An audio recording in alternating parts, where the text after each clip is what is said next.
So first, the provider chooses their language. For example, if I'm the doctor, I'm going to choose English. But before that, we have some cultural tips for the doctor about some of the nationalities. Yep. We're going to be adding more.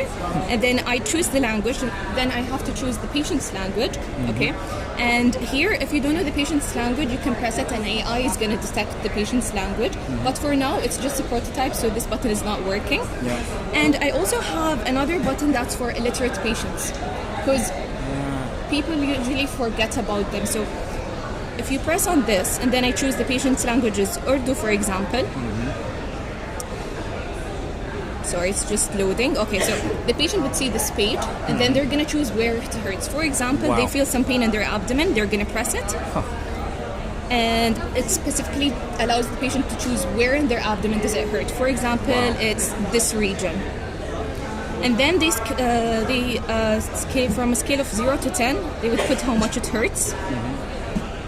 Then those are some specific questions. So in medicine, we have something called Socrates. It's a system of questions that we ask about each pain. So if you come and tell me that you have an abdominal pain, so I'm going to ask about the site, onset of the pain, and all of that. So I have that all here, and then the audios would be in the patient's language. Since this is for illiterate patients, the doctor is going to help the patient press on each icon and listen and then choose. So for example, the pain in a specific place, and it started today, and it feels like some squeezing pain, and it does not radiate anywhere other in the abdomen, and it's associated with some nausea. It's constant, and nothing helps it. Sorry, nothing exacerbates it, and nothing helps it, for example. And then we ask the patient if they take any medications. Again, it's audio-based. For example, they take something for blood pressure. And then something, again, most of the abstinence is consent. Yes. So do you consent to the doctor actually examining you? So yes. And then we tell them that if you feel any pain, you can inform the doctor and raise your arm, and they would stop. Lastly, the most important thing is there would be a final summary in the doctor's language.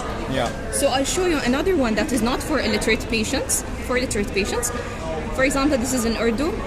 Let's do the same thing. And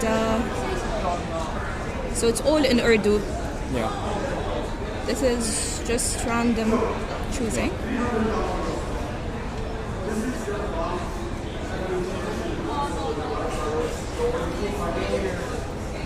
Okay. I chose it all in Urdu. Yeah. The final result for the doctor